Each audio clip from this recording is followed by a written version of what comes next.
दोस्तों, कभी कभी आप सब कुछ करके भी अपना बेस्ट दे के भी मैच नहीं जीत पाते और आपकी कोई गलती भी नहीं होती, उसके बावजूद मैच आपके हाथ से निकल जाता है। टीम इंडिया के साथ दूसरे टेस्ट मैच में ऐसा ही हुआ। मैंने जैसा कि कल जो है वो वीडियो में बोला था कि वेस्ट इंडीज को अगर कोई बचा सकता है इंडिया से वो बारिश है, और वैसा ही हुआ। और पूरा दिन जो है कल बारिश हुई और वेस्ट इंडीज की टीम को बारिश ने इंडिया से और मोहम्मद सिराज के कहर से बचा लिया है, क्योंकि हमें मालूम था कि 299 स्कोर जो है वेस्ट इंडीज को बनाने हैं, लेकिन इंडिया को टोटल जो है वो भाई साहब 3 विकेटें चाहिए। अब 3 में क्यों कह रहा हूं, क्योंकि विकेटें तो इंडिया को 8 चाहिए थी, लेकिन 3 ऐसे नाम थे जिनको अगर इंडिया आउट कर लेता, उसके बाद जो है वो जो परसों हुआ था ना, जैसे सिराज ने चुटकियों में जो है वो वेस्ट इंडीज की टीम की किलियां जो है बखेर के रख दी थी, वैसा ही होना था। अब 3 खिलाड़ी अगर देखें, चंद्रपाल और साथ में अगर देखें तो ब्लैकवुड और साथ में अतांजे, ये 3 ऐसे खिलाड़ी थे जो पहली इनिंग्स में डटे हुए थे, और इनके 3 विकेट अगर इंडिया की टीम पहले सेशन में ले लेती तो बाद में 2 सेशन में इंडिया के लिए कोई मुश्किल नहीं था कि इंडिया जो है 5 खिलाड़ियों को आउट करती, क्योंकि 5 में 3-4 जो है वो ऐसे थे जो टेल एंडर्स थे। ठीक है, तो इंडिया ये मैच बड़े आराम के साथ जीत जाता। बस बदकिस्मती इतनी है कि बारिश हो गई और बारिश ने एक बॉल फेंकने का मौका भी नहीं दिया। और यार अक्सर जो है मैं ये सोचता हूं कि टेस्ट क्रिकेट जो है ना, इसमें एक रिजर्व डे होना चाहिए। बेशक जो है वो आप अगर हो जाते हैं यार 10 12 15 ओवर हो जाते हैं, फिर आप इस मैच को ड्रा कर दें, लेकिन अगर आखिरी दिन में एक भी ओवर का खेल नहीं हो पाता, फिर वो दिन काउंट आप क्यों करते हैं? आप उसकी जगह पे एक रिजर्व डे रखें, और जो आप 6 दिन होने चाहिए, छठे दिन जो है मैच को एंड करें। अब कल एक भी बॉल नहीं हो सका, लेकिन जो है मैच एंड हो गया, मैच ड्रॉ हो गया, लेकिन जो है इंडिया एक साइड से जीता हुआ था मैच, लेकिन क्या फायदा हुआ? तो मेरे ख्याल से आईसीसी को इसके बारे में सोचना चाहिए।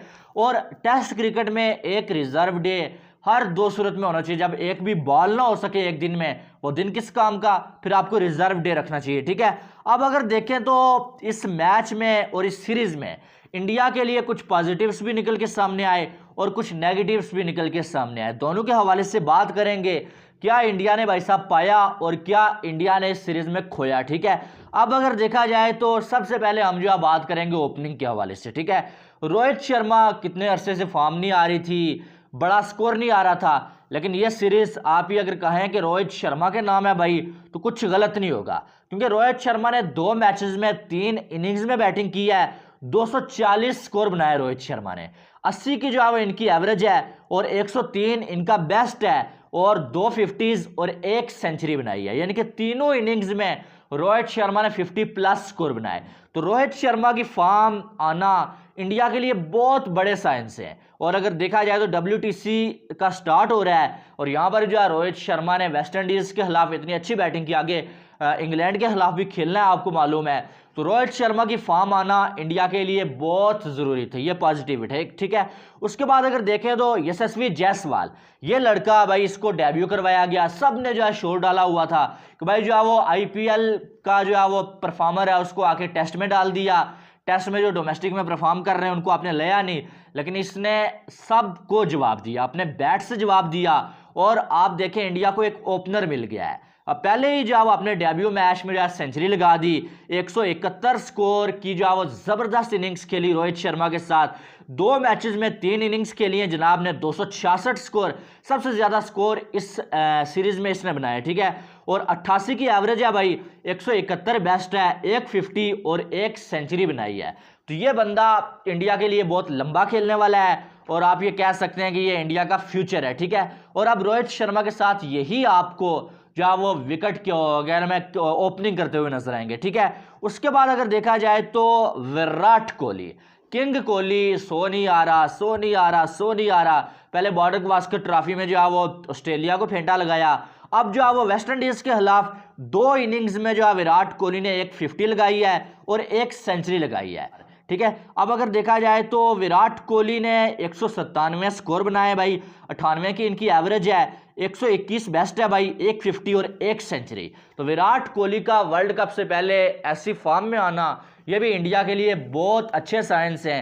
और विराट कोहली बिल्कुल जो है वो पहले वाली फॉर्म में वापस आ चुके हैं। अपनी जो है वो 76वीं सेंचुरी बनाई, 29वीं जो है वो टेस्ट में बना ली। तो विराट कोहली भी बहुत अच्छी फॉर्म में है और इस सीरीज में विराट कोहली भी जो अब आ चुके हैं। बहुत सारे लोग जो है बीच में कहते हैं यार जो है वेस्ट इंडीज छोटी टीम थी उसके खिलाफ सेंचुरी बना ली।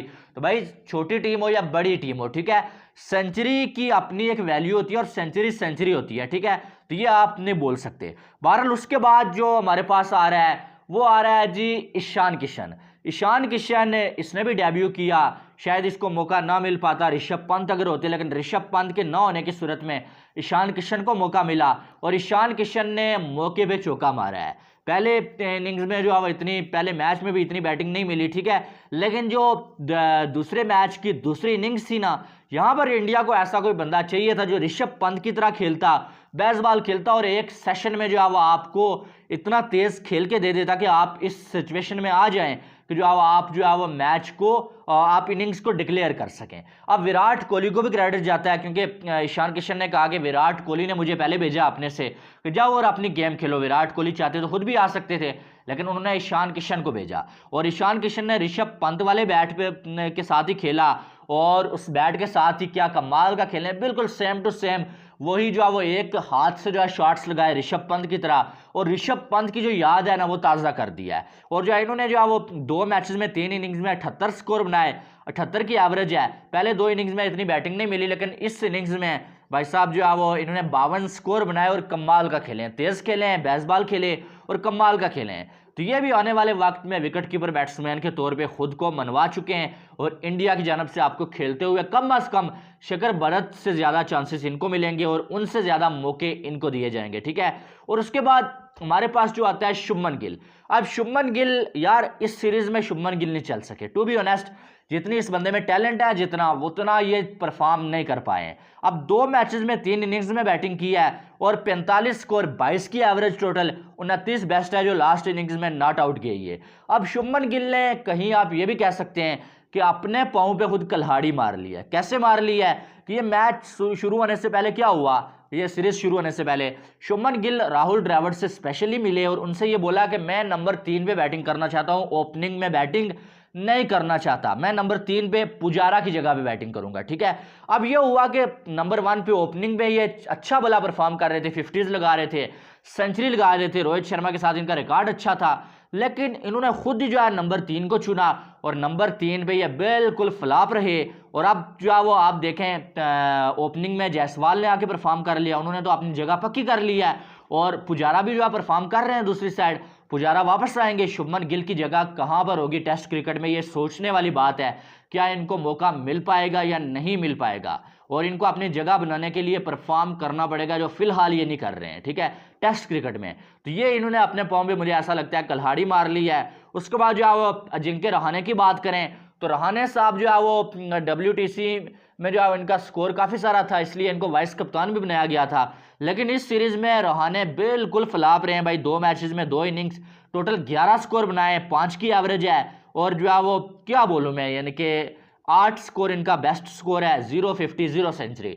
तो रहाणे का आप ये कह सकते हैं कि कैरियर एंड पे पहुंच चुका है। श्रेयस अय्यर वापस आ जाएंगे, पुजारा वापस आ जाएंगे, ऋषभ पंत भी आने वाले वक्त में आपको वापस आते हुए नजर आएंगे, हनुमा विहारी जैसे बंदे परफॉर्म करके मौजूद हैं वहां पर, सरफराज जैसे लोग वहां पर बैठे हुए हैं, ऋतुराज गायकवाड़ मौजूद हैं। तो क्या रहाणे को मौका मिल सकेगा? मुझे नहीं लगता कि अब रहाणे को दोबारा मौका दिया जाएगा। आप ये कह सकते हैं कि रहाणे का जो करियर है वो जो है वो एंड हो चुका है। बहरहाल आपकी इसके बारे में क्या राय है वो आपने बताना है। लेकिन इंडिया को दूसरी साइड ये भी नुकसान हुआ कि WTC के पॉइंट्स टेबल पे पाकिस्तान ने इंडिया को बीट कर दिया है और जो है पाकिस्तान नंबर 1 पे आ चुका है अब, और इंडिया जो है वो नंबर 2 पे चला गया है। तो यहाँ पर जो है इंडिया को थोड़ा नुकसान हुआ और इंडिया को काफ़ी सारा नुकसान हुआ यार।